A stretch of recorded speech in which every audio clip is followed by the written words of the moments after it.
Eh bien, bonjour les Dokaniens, j'espère que vous allez bien. En tout cas, moi ça va nickel. Aujourd'hui, on se retrouve sur la chaîne des Dokaniens pour la review de l'épisode 105 de Dragon Ball Super. Donc, dans cet épisode, qu'est-ce que nous avons?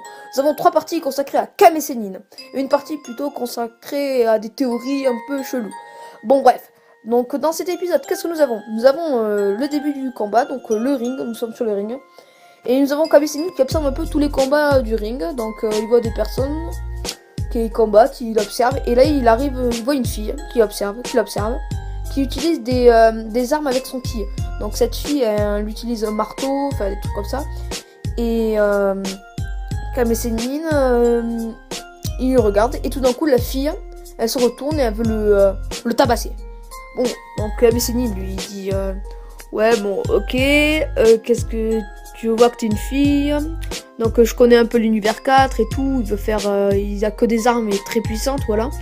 Donc elle dit oui mais tu connais pas notre partie spéciale. Donc en fait elle a voulu utiliser la séduction sur Kame Sennin.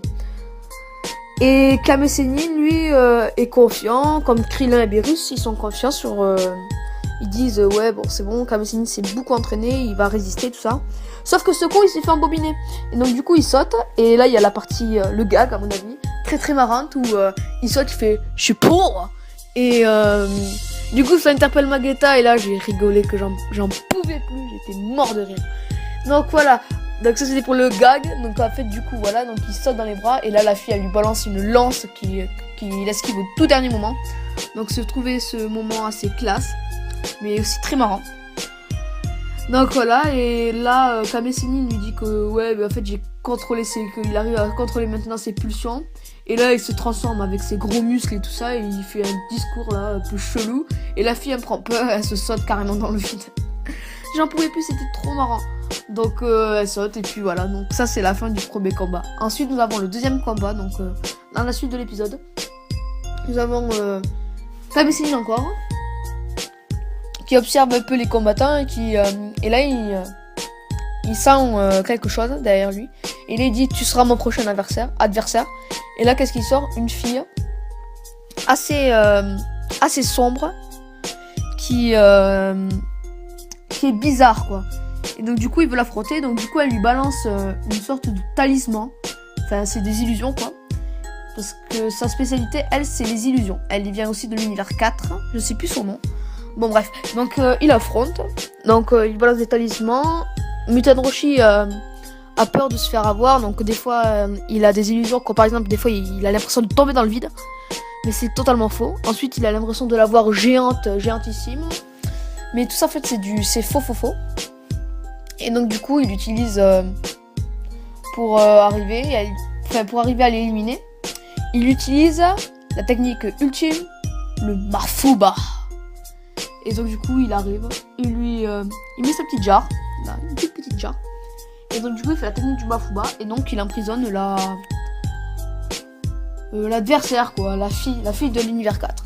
Donc du coup il balance, et là il y a un moment bizarre, enfin il y a Beerus et Kitela qui viennent se chercher en disant que Kitela qui dit qu'il n'a pas le droit parce qu'il a utilisé un accessoire et tout ça. Et Beerus lui dit que oui, mais qu'elle aussi avait utilisé des talismans, donc voilà, donc ça devrait être accepté. Donc du coup il se chamaille un peu, et là tu vois le moment qui m'a fait un peu flipper, ouais ça m'a fait flipper. Zeno il les regarde mais méchamment en disant ça passe donc maintenant, dégagez. Ouais, truc comme ça quoi, dégagez, vous cassez les couilles, vous repartez à votre place, pardon. Donc ils font un peu peureux, enfin ils ont un peu peur, donc ils disent ok voilà. Donc ils y vont, donc ils reviennent à leur place. Et là, il y a le dernier combat. Donc le combat de la hype, le combat du siècle. Donc il y a Kame Sennin qui se pointe. Enfin, Kame Sennin il est là, il attend. Et là il voit le Ginzo comme ça. Enfin, c'est un autre de l'univers 4 qui lui dit tu as éliminé 2 des miens, mais maintenant ça se passera plus comme ça. Je vais t'éliminer à ton tour. Donc donc là, Ginos, on va l'appeler comme ça. Il se transforme, il prend une transformation, mais on dirait un canard, s'il te plaît. C'est un vrai canard, quoi. Un canard géant. Donc là, il commence à l'affronter. Et de suite, on sent que Kame Sennin a l'avantage sur lui. Il arrive à esquiver par-ci, par-là. Enfin, voilà, quoi, c'était... un moment assez classe, voilà. Kame Sennin, voilà, très classe. Donc il esquive, mais en fait, Kitela derrière est en train d'expliquer que Guinoz augmente sa force. Il évolue pendant le combat, quoi. Il devient de plus en plus fort pendant le combat, enfin voilà quoi. Donc voilà.